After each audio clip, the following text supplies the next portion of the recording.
Welcome to Allie's Attic, where you never know what kind of surprise you'll find in my attic. I'm your host, Allie, and today my surprise is... it's so hard to describe her. She's like an author extraordinaire. Please welcome Regina Puckett. Hi, Regina. Hello. How are you today? I'm doing great. How are you doing today? I'm doing awesome. So, yeah, now I'm copying your drawl. Look, I'm changing from Canadian. No, anyways. Now, I read one of your books. I'll tell you which books I've read. Okay. Only one. I read Hearts on Fire. Loved it. Absolutely loved it. So when you agreed to come on my show, I did like a happy dance that nobody's ever allowed to see. And the thing that really captures me about you is you don't just write romance novels. You also write horror stories. Is it horror or thrillers? We can only hope they'll be horror movies. Yeah, exactly. That would be good. Everybody make a horror movie from Regina's books so I didn't just mess my whole interview up. And you also write children's books. And for me, like, what a broad spectrum. And it's like, how do you go from like a horror book to a children's book to a romance book? But I'm not an author, thank God. So basically tell me when you got started, like, interested in writing and right up to where you are now. Okay. Well, I've been writing a long time, as long as I can. Well, I guess I really got started in 7th grade. I started small, just writing poetry and short stories. I didn't try my first romance until I was in 8th grade. And as soon as my mom found out what I was writing, she put a stop to that. So I didn't write romances until I was married. And I was a stay-at-home mom with my kids. And when it was getting loud, and Mama told me I couldn't write romance.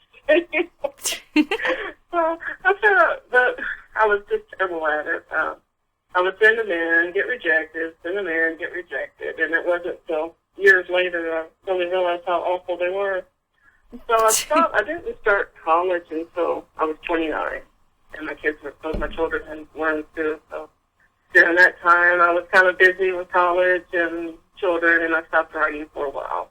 I didn't get started again until, I guess, I was close to 45, I guess. And I had a dream about, I can't even remember what the dream was about, because I played on it. I daydreamed about it so long, I can't even really tell you how it began. But I started 2 years after daydreaming about this dream I had. I decided to write it down, and it was concealed in my heart. And that book was first published, it's been a long time, I guess it was about 15 years ago. It was published, and then I did a follow-up, which I had no intention of doing. It was Song Tell Whisper, and that book turned into What the Hurt Knows later for the third book, and the fourth book was Love's Great Plan, and the fifth book was... When it started out waiting, for the first time it was published, it was Waiting for Mary Elizabeth. And then when I republished it on Amazon, I changed it to Love's Great Plan. So eventually I got all my rights back to those books and published them all on Amazon myself. And so I started hard. I didn't even start hard till later. My oldest daughter, became a paranormal investigator, and she would tell us some of her things that she went through, and that's when I first wrote my first horror story was mine. And that kind of got me in the horror thing for a while. And sprinkled in all that, I did a few children's books. I think I'm up to 9 now. And I only do those every now and then because I try to do my own illustrations, and it takes so long to do the illustrations and everything. It takes a lot of time. And then I got into steampunk. And now I'm writing Regency romance. So I think, tried to dabble in everything. I love everything, but I don't like to be stuck in one place. I like to try different things to see if I can do it. Mm-hmm. So, okay. I don't know what I'm going to try next. I would like to try a mystery, but I don't know if I have what it takes to do a mystery. But I'd like to try. Yeah, and why not? Now, explain to me what steampunk is, because it was the first time I'd ever heard of steampunk was when I read your bio. Well, it's done in an age where the machinery only ran on steam, and it can either be before the invention of machines that run by oil, or it can be like mine is in the future, where there's been a great war and all technology's been destroyed. And so they're starting at the beginning again, basically, creating their own machines, and so their airships are being run by steam. So mine's in the future, but it could be run in the past. It just depends on when you decide to set your story. Okay. To me, it just seems like to me it'd be easier to create your own future. You know, I made the rules in the future, but if I went in the past, then I would have to go by whatever, you know, the society was back then. So it just seemed like it was easier to create my own world than it was to try to come back to some of the things. No, that never happened back then, you know. Yeah, you'd have to do a lot of research, I guess, to make sure your facts were right. And then I turned around and had to start to do for the Regency romance, because I thought, I'll just write a little Regency romance. I thought I was going to do a little short story for a Christmas story. And I couldn't write 2 sentences without having to go research it. And so now that's what I'm doing. I think I want to write this story, but then I have to go, well, what kind of material were these dresses made out of? How long would it take for them to travel to horseback from one place to the next, or take a coach from one place to the next? And what were the coaches called? What were the dresses called? It was just like weather hats called. You know, it's just like it's been interesting. I've learned a lot of things. It's pretty kept me humble too, because it just tells me everything I don't know. But it's still good. I've decided I'm going to write 6 Regency romances if I live through it and my editor lives through it. I feel like I've accomplished something. Well, you've accomplished a lot of things. Now, I want to talk about steampunk, because I did go and look at your books. And I'm captivated by the one where the girl is in her father's plane, and a family friend asks her to take care of a child robot, or something like that. Yeah, so I'm going to be reading that one, just so you know. Now, are you talking about which one I will breathe? Because I have the series is on her. Oh, okay. Okay, well, I love that. I love that story. I love the robot. Yeah. I only planned on writing one steampunk book too, but I love the robots so much that I had to keep writing those. So there'll be some more of those later, but right now I'm going to have to wait till the Regency romances are over with. Okay. Well, and your romance books are really good. Now, you also have picture books, which is the children's books, I'm assuming. I'm sorry. What did you say? Picture books? You have picture book. Picture books. Yeah. Are the my first picture book was Borrowed Wings, and my last one was Somebody Become a Bumblebee. I'm sorry. I don't even know what the name of my picture was. And then you also have poetry. Yes, I do. I'm really bad at that, but I still put it out because I enjoy it. And I don't know. I love poetry. That's what I started out writing. And so well, I figure I'm only embarrassing myself. Oh, my goodness. Not embarrassing anyone else. I think that you can probably do poetry really well. I haven't read any of your poetry, but if you can go from all these different genres of books and do such a good job on all of them, I mean, come on. Your poetry should be a walk in the park. Yeah. I think that you can't fail. The only way you can fail is if you don't try. So I just keep trying. Well, and sometimes I make pretty good, and sometimes I fail. Well, and that's all you can do is try. Now, let's talk about the awards you've won, because you have won quite a few. In 2014, Reader's Favorite Award-winning author for your sweet romance, Concealed in My Heart. Yes. And then I Will Breathe and Borrowed Wings, good Lord, both received the Children's Literacy Classic Seal of Approval. Yes. I Will Breathe was also selected as a science fiction finalist in the 2015, is it IAN Book or IAN Book of the Year Awards? Yes, independent authors. So. Oh, okay. And then you won the bronze in the 2015 Reader's Favorite Book Awards, and you were the only medalist in the 2016 New Apple eBook Young Adult Science Fiction category.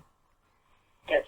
That's quite a I'm really blown away because, it was my first attempt at steampunk. I was so afraid. I don't know anything about machinery, and I just knew somebody was going to call me out because I didn't know the first thing about machinery. And so, in a way, I still had, even though I put it in the future, so I didn't have to research it. I still had to research machinery to a certain extent, even though I kind of created my own machine. Yeah, you still have to. I think it's a good story. I'm proud of the story. Yeah. And, well, like I said, I read the back of a few of your books, and I'm getting a few of them. Now, you can get your books on Amazon. I know you can get them on iTunes, because that's where I got mine, as well as Kindle. And I don't... Google, can you get them... Like, can you buy books off Google? I don't know if you can or not. Yeah, that's a good question. I'm going to have to find... Now I'm going to have to do research. I don't know. Here goes my research. You can get them, there's so many places that you can get them. I know you can... Some of them are available on Barnes & Noble. The print books are available on Amazon and Smashwords. Okay. The Creative Space, I'm sorry, not Smashwords. Okay. There are so many places on there. Yeah, well... And I do have some audio. Some of them books are in audio, too. I've never tried an audiobook. I don't know. I'm old school. I love actually holding a book in my hands. But now I'm reading them off my iPad. But I don't know if I could handle having somebody read to me. If that makes any sense. Well, I think it really comes in handy for people who travel. And there's people that do a lot of commuting. And, I know that's what my sister does. She has a long commute every day. Yeah. So she does it. I think it makes it easier for her to not think about the traffic and to listen to some of her stories. So. Well, and yeah, take the tension out. Yeah, I know a lot of people listen on their headphones, and it's audiobooks that they're listening to. So I found that it was new to me. So I'm gonna have to try it now. It really is very strange when you hear your words being read to you. Yeah, I guess so. Sometimes you feel proud. You go, ooh, and then sometimes you think I could have done better. It is always strange. I guess it'll always be that way, right? Now, you must have, so many different projects going all at the same time.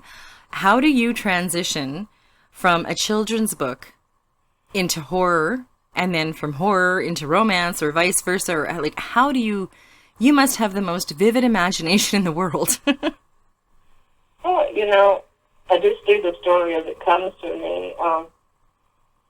It seems like when I work on things, I work on it in blocks. When I'm working on romances, I'm usually just sticking to romances.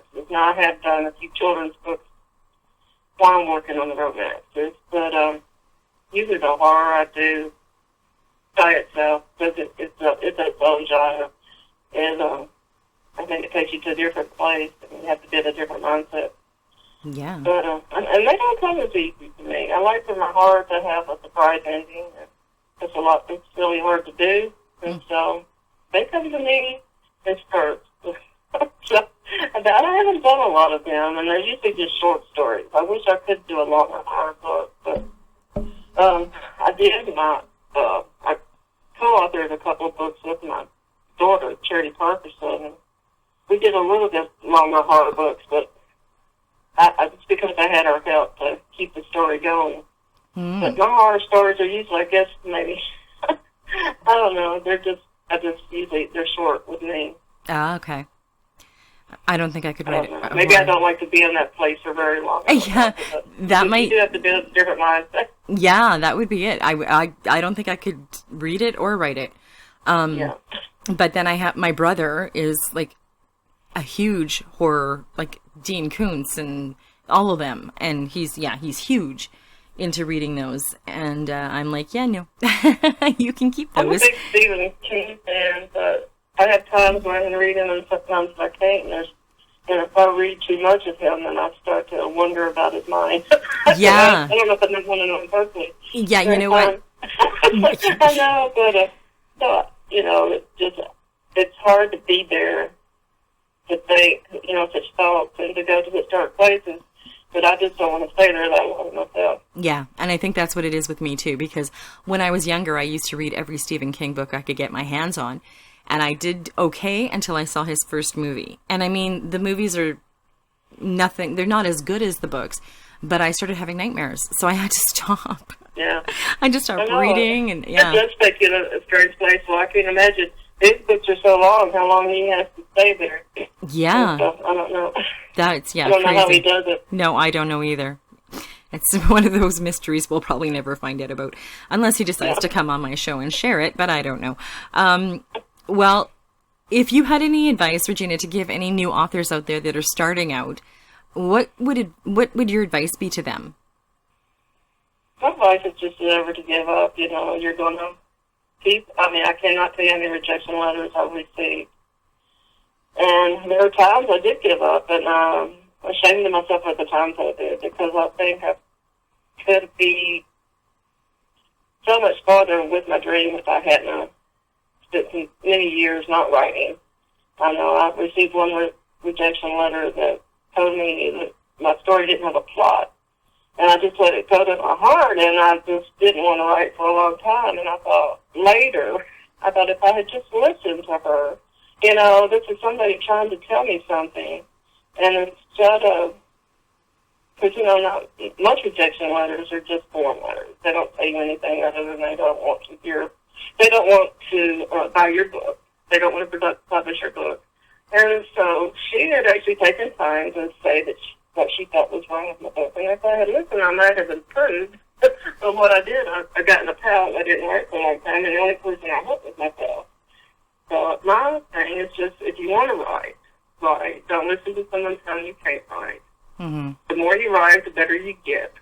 So, and that was me. I was a horrible writer. I think I'm getting better. I still have a long way to go. Maybe one day I'll live long enough to be a really good writer.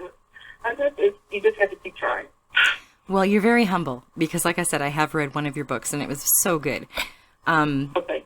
Now, just so everybody knows, we've already talked about it. You can get your books on Amazon, on iTunes, on Kindle.